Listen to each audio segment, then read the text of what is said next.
Ayan po mga kabida, isang magandang oras sa lahat at welcome po sa aking channel. Ito po, ayaw na raw makita at makipag-ugnayan po ni dating Pangulong Rodrigo Duterte po mga kabida kay Attorney Harry Roque, yung kanyang dating presidential spokesperson po mga kabida. Ito po yung sinabi po ngayon ni Attorney Nicholas Kaufman, yung kanyang Chief Legal Defense Counsel po mga kabida. Dahil daw yun sa ginawa po ni Attorney Roque na gumalaw po ng mag-isa, na wala hong koordinasyon po makabida sa kanyang mga abogado. Kaya nga yun ang nangyari po ngayon. Kumbaga, ewan ko kung totoo ba itong sinabi po ni Pangulo Duterte po makabida, itong sinabi po ni Attorney Kaufman. Kasi para po sa akin, ayaw kong maniwala po dito, Kasi para sa akin po, imposible po na gawin po ito ni Digong, Pero pakinggan muna natin ito pong balita po mga kabida, At pagkatapos niyan, magre-react po tayo. Narito po. Attorney Nicholas Kaufman versus Attorney Harry Roque. Sa Facebook post mula sa page na Alvin and Tourism, ibinahagi ang written interview niya kay Kaufman na siyang lead counsel sa ICC ni dating Pangulong Rodrigo Duterte. Medyo mainit daw ang ulo niya kay Roque. Ayon kay Kaufman, sobrang panggugulo ng dating tagapagsalita ni Digong. Kesyo sinubukan pa rin itong idemanda ang Dutch government para makalabas si Duterte gamit ang isang crazy scheme na halos ikapahamak pa rin ng buong defense team. Nang malaman pa rin ng Dutch lawyer na pugante si Roque, pinutol na nito ang contact sa dating presidential spokesperson. Dagdag pa ni Kaufman, walang may gusto kay Roque. Hindi raw interesado sa kanya si Duterte o kahit sino sa kampo nito. Wag na raw makialam si Roque sa kaso ni Duterte at bumalik na siya sa Pilipinas para ayusin ang sarili niyang mga gusot. Pero syempre, palaban si Roque. Dinipensahan niya ang sarili. Wala raw katotohanan ng sinasabing nakikialam siya sa kaso ni Duterte. Wala rin daw siyang mga pahayag na nakakadiskaril sa diskarte ng Duterte team. Hindi naman talaga totoo na ako'y naghihimasok. I adhere to the strictest ethical standards. At alam ko na isa sa pangunahin talagang rule of ethics, wag maghihimasok sa kaso ng iba. Inamin din ni Roque na ginusto niya rin maging miyembro ng legal team ni Duterte, pero hindi na nga ito natuloy dahil sa personal niyang issue. Pag sinabi ko kasi naghihimasok sa kaso, ito yung kaso na hinahawakan ni Kaufman sa ICC. At mula naman na naging malinaw sa akin na ayaw niyang makipagtrabaho sa akin, hindi ko naman pinagpilitan ng sarili ko. At binigay ko naman ng buong-buo kong tiwala kay VP Sara nung pinili niya itong si Kaufman. Lahat daw ng ginagawa niya ay para lang sa pagmamahal niya sa dating Pangulo. Sabi niya, hindi ito crazy scheme kundi sincere na legal remedy. Ang gusto lang daw niya bilang isang foot soldier ng mga Duterte ay ang makabalik ng buhay si Digong sa Pilipinas. Ayun. Ito yung ayaw kong mangyari po, mga kabida, na dumating sa point na magkawatak-watak po itong mga supporters po ni dating Pangulong Rodrigo Duterte. Dito ho sa sinabi po ni Attorney Nicholas Kaufman, medyo ayaw ho akong maniwala ho dito. Kasi para sa akin, medyo malabo po na sabihin po ito ni Digong kay Attorney Roque.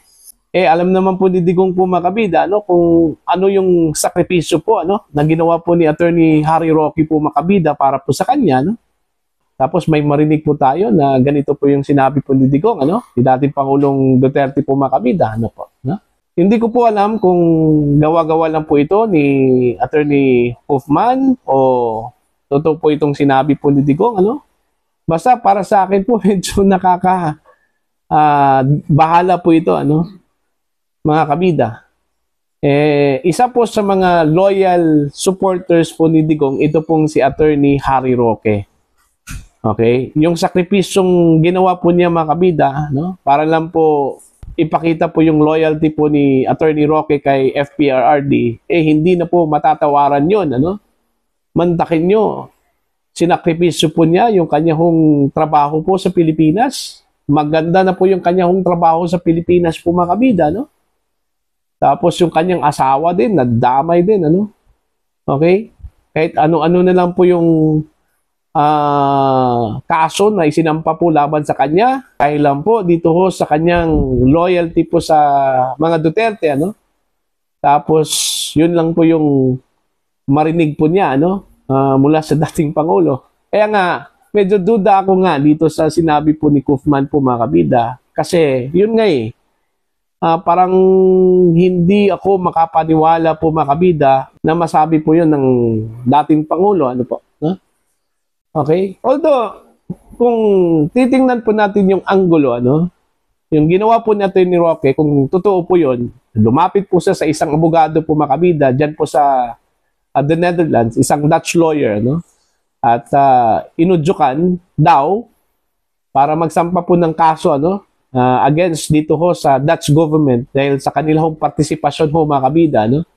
Sa extraordinary rendition, ano? Ito pong pagpapadala ho kay dating Pangulo Duterte sa The Hague, hindi po yun maganda, no? Sa tingin ko po, kung totoo po yun, mga kabida, pero sinabi na po ni Attorney Harry Roque na hindi daw siya nag-interfere. Walang interference daw na nangyari po, ano? Mula sa kanya, mga kabida. Diyan po sa kaso po ni Digong, ano? Okay? Pero hindi naman po siguro magsisinungaling ito pong si Kaufman na sinabi po niya na nakausap niya yung abogado na yon, ano, mga kabida. At nakumpirma na nakipag-usap daw itong si Attorney Roque para po kasuhan ito pong Dutch government. Ano ba ang intention po ni Kaufman kung nagsinungaling po siya doon, ano, mga kabida? Hindi ko din magets, ano, kung ano yung intention po ni Kaufman kung totoong nagsinungaling po siya doon, ano. Para po sa akin, ano, ang tingin ko lang po dito, purely communication lang po talaga ito mga kabida. At saka wala naman po akong nakita po kay Attorney Roque na masama yung kanyang intention kung totoo mang ginawa po niya ito, ano. Alam naman po natin na naghahanap din ng paraan ito pong si Attorney Roque po mga kabida, no?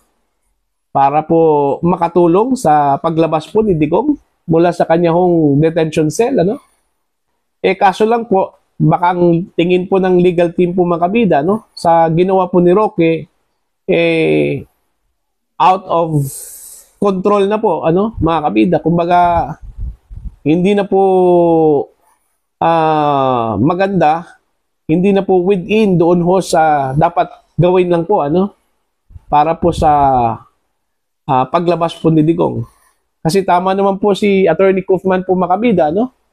Na talagang isa po sa mga requirement po mga kabida para po sa interim release, ito pong coordination po ng International Criminal Court doon po sa Dutch government. Kasi yung ICC nasa the Netherlands eh. So kailangan po nilang mag-courtesy o makipag-coordinate po mga kabida sa Dutch government, ano? Dito ho sa kaso po ni Digong, ano po, no? Tapos kung totoo yung sinabi po ni Attorney Kaufman na inudyukan daw ni Attorney Roque itong isang Dutch lawyer na magsampa po ng kaso kung nangyari po yun. Now, ano na po yung mukha po ng kampo po ni Digong na makipag-coordinate po makabida, no, sa Dutch government kung ganun po yung nangyari, ano? So, sa kabilang banda po may point ito kung si Attorney Kaufman, ano, mga kabida. Okay, dito ho sa kanya hong pagsita, ano, kay Attorney Harry Roque kung totoo man po yun. Kasi gaya ng sinabi ko po kanina, dinenay po ito, mga kabida, ni Attorney Roque na ginawa po niya ito, mga kabida, no? Wala daw siyang interference na ginawa dito ho sa kaso po ni Digong, ano? Basta para sa akin po, tingin ko lang po dito, purely miscommunication lang talaga ito, ano, mga kabida. At ayaw ko ding magkawatak-watak ito kung mga taga-suporta po ni Digong, ano? In this time of crisis po mga kabida, sa panahong ito, ano, na kailangan po ng unity, ano, among the supporters of former President Rodrigo Duterte. Diba? Kailangan talaga ito na magkaisa po sila. Hindi ho dapat magkawatak-watak. Okay? Dapat idinaan na lang po sa pag-uusap po mga kabida, no? Okay? Kasi kung itong sinabi po ni Kaufman at narinig po ito ni Attorney Roque, do you think hindi po ito magdamdam, mga kabida? Okay? Kung ang sinabi ni Kaufman na sinabi daw ni Digong, ano, na ayaw na raw niyang makipag-ugnayan kay Attorney Roque kasi ho, isa daw itong pugante, okay, mula sa Pilipinas, okay, mga kabida, ang tanong po dyan, bakit po siya naging pugante? Ano po yung dahilan? Ano? dahil po sa isinampang kaso po sa kanya. Ha? Mga kabida, nangyari lang po 'yan dahil po pinag-initan po siya ng gobyerno po mga kabida, because of his close ties with the former president. Ano po? Do you think hindi po ito magdamdam kung sakali hong nakarating po kay Attorney Roque yung sinabi po ni Attorney Kaufman na sinabi daw ni Digong na ayaw na po raw niyang makipag-ugnayan? Ano? Doon po sa point na wala hong personalidad si Attorney Roque, totoo po yun. Wala pong personalidad niya.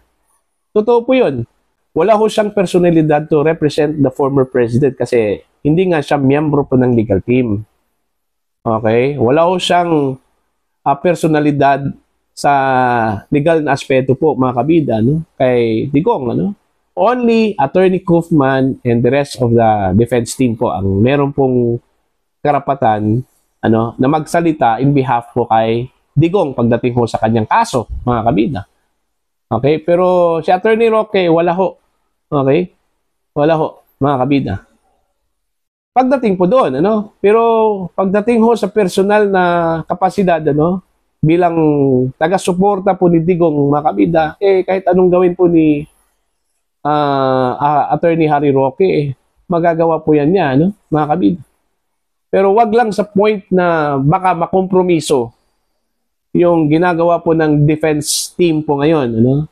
Just like doon ho sa pakipag-usap po sa isang abogado at udyukan po, mga kabida, na magsampa po ng kaso against the government of the Netherlands. Dapat ang ginawa sana ni Attorney Roque po, mga kabida, kung totoo man po yung sinabi po ni Attorney Kaufman, nakipag-usap muna siya sa team, sa legal team. Kung okay ba yung kanyang gagawin, na dumaan po sa domestic legal remedy, mga kabida. Yun sana yung ginawa po ni Attorney Roque po, mga kabida, Pero tapos na yun. Okay, meron na pong mga salita na binitawan po, mga kabida, sana ang sa akin po dito hindi po ito lumala, mga kabida, at maayos po ito sa lalong madaling panahon. Okay? Kagaya na sinabi ko po kanina, ito po yung point na ayaw kong mangyari po, mga kabida, na magkawatak-watak ito kong mga taga-suporta po ni dating Pangulong Rodrigo Roa Duterte dahil lang po sa miscommunication or miscoordination po. Okay?